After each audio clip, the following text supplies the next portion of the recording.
Story recapped here. Today I'm going to show you a drama, romance, sci-fi film called Orbiter 9. Spoilers ahead. Watch out and take care. Helena is on a spaceship, the Orbiter 9, on her way to Celeste, humanity's new home. She initially started the journey as a baby with her parents, but somewhere along the way, a malfunction occurs with the oxygen system. With limited oxygen, Helena's parents decide to commit suicide, leaving her with enough oxygen to reach an outpost for repairs. Helena spends 3 years in solitude waiting for an engineer to fix her oxygen reserves. Engineer Alex arrives and stays to repair the oxygen system. Helena is immediately enamored, both by the presence of another human being, and the fact that the engineer is the opposite sex. Helena invites Alex to dinner and Alex accepts.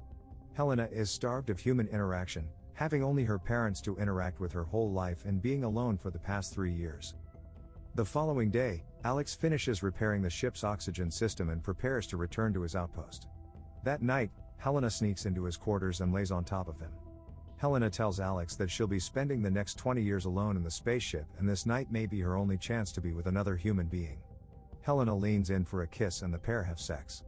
The following morning, Alex heads out, being cold and indifferent towards Helena. Alex suits up and opens the airlock, stepping out of the spaceship into what appears to be a concrete underground hallway. He makes his way up and exits to a wooded area, clearly still on Earth. He loads his equipment to a truck and drives through a secluded wooded area that appears to be a facility housing more bunkers similar to Helena's. Alex drives through security and strict checkpoints, reaching a building where scientists monitor the inhabitants of the 10 bunkers where people like Helena are being kept in isolation. Head scientist Hugo informs Alex that the real launch for Celeste may happen in as close as 20 years. Alex expresses his concern about the passengers and the simulated flights and the ethical implications of their research. Hugo stresses that what they're doing will benefit billions and heavily outweighs the suffering of 10 people.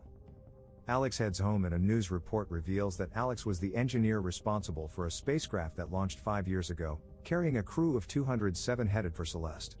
The spacecraft fell into an accident and everyone on board perished.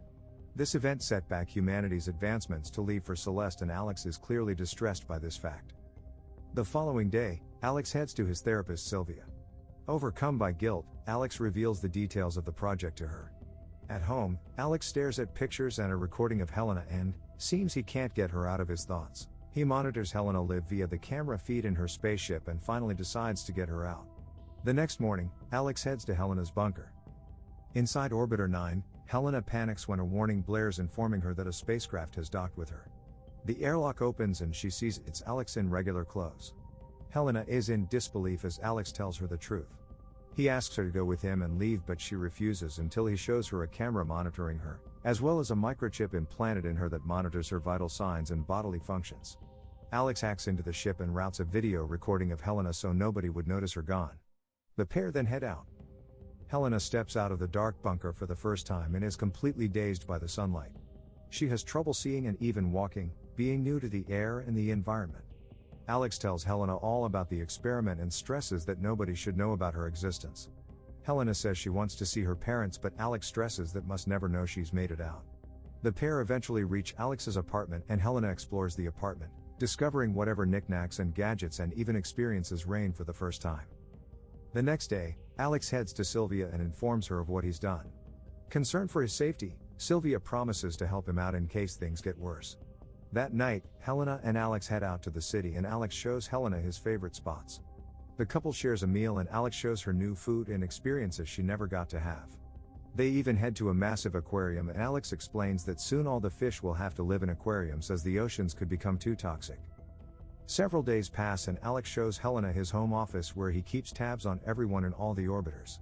Helena questions how he could bring himself to be involved in a cruel experiment and Alex answers that they are doing this for the right reasons, saying the insight they gain in the experiment would be invaluable when the real Earth to Celeste flights take place. Alex and Helena spend more time outside, even meeting Alex's friends at a club. They discuss the implications of Celeste and what it would mean for the future of humanity. Alex's friend, Dr. Xiao, expresses his concern that humanity is so quick to give up on Earth and yet is willing to send civilians on a decades-long journey to an unknown planet. The following day, Helena notices bruises forming on her back. He takes her to Xiao and he tells him that her skin is too delicate and sensitive, as if she hasn't been exposed to sunlight in such a long time. Xiao suspects that Helena must have something to do with Alex's secretive job. Helena rummages through Alex's office and discovers her file. She sees that she's not an offspring but is actually a clone. She finds her surrogate parents' address and goes to find them.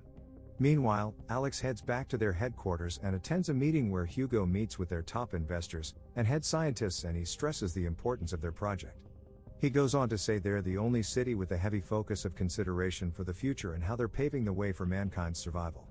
This project is humanity's chance for a new start. Alex arrives home to an empty apartment and sees Helena has discovered the truth about her genetics. Meanwhile, Helena finds her parents and confronts them. Her mother tells her that she is indeed a clone, but she's a clone of people from several generations back, making her genes extremely healthy. Her father comes and handcuffs her to the railing and decides they should contact the authorities and Hugo. Her mother comes to her rescue, knocking the father unconscious and setting her free. She escapes narrowly and meets up with Alex at his apartment. Helena cries, angry at Alex for keeping the secret from her. Alex gives a heartfelt apology and Helena forgives him. The two now have to go on the run, knowing that the authorities and Hugo are now probably after them. Hugo receives word of Helena's escape and meets with their benefactor, Catherine. Catherine is less than pleased to learn that one of the 10 valuable subjects must now be considered a failure and advises him to eliminate the escaped subject. The following day, Alex and Helena meet with Sylvia and they explain the situation to her. She's more than willing to help, but before they could talk further, Sylvia hears a noise coming from outside her office. She goes to check and is surprised to see Hugo along with armed men checking each room of the building. Sylvia denies knowledge of Alex, saying she's never seen him. Hugo is suspicious and they take her to one of the therapy booths, not knowing Alex and Helena are just on the other side of the glass panel. Hugo and one of his men maltreat Sylvia and they notice movement from behind the glass panel. One of the men shoots Sylvia and Alex starts cursing and shouting at them. The men then give chase and Alex and Helena make their way through the building, zigzagging through rooftops, avoiding gunfire. The pair eventually get cornered on a rooftop and have to jump across to the adjacent building. Alex jumps first, but Helena gets left behind and Hugo catches up to her. They bring her back to the facility and keep her under guard. Now in hiding, Alex sneaks his way to meeting back with Xiao. Xiao is immediately concerned about Alex's safety and informs him that he too has been harassed by Hugo's goons. He also tells Alex that the biopsy of Helena's skin has found that she's too sensitive to live on the planet in its current state and she has to go back into the orbiter to ensure her survival. Back at the facility, Helena begs to be placed back into the Orbiter 9 so long as they leave Alex alone. Hugo denies her and meets with Catherine, who tells Hugo to kill Helena as it's costing them too much to run the orbiters. Personnel prepares to kill off Helena, but Alex arrives, forcing his way in through security and offering Hugo a deal. He's willing to enter back into Orbiter 9 and continue the study with Helena. Their leverage, he reveals, is the fact that Helena is pregnant with their child. He says this is what Hugo wanted all along, so they can study the long-term effects of natural birth and actually raising a child inside Orbiter. Hugo agrees and the couple head back into Orbiter. Several years pass and an aged Hugo waits outside Orbiter 9. A young teenage girl steps out of the bunker, welcomed by personnel of the project. She looks around and smiles, hearing the roar of rockets launching for Celeste. Subscribe to watch more videos like this. Turn on notifications. And leave a like, it really helps the channel out. Thank you for watching.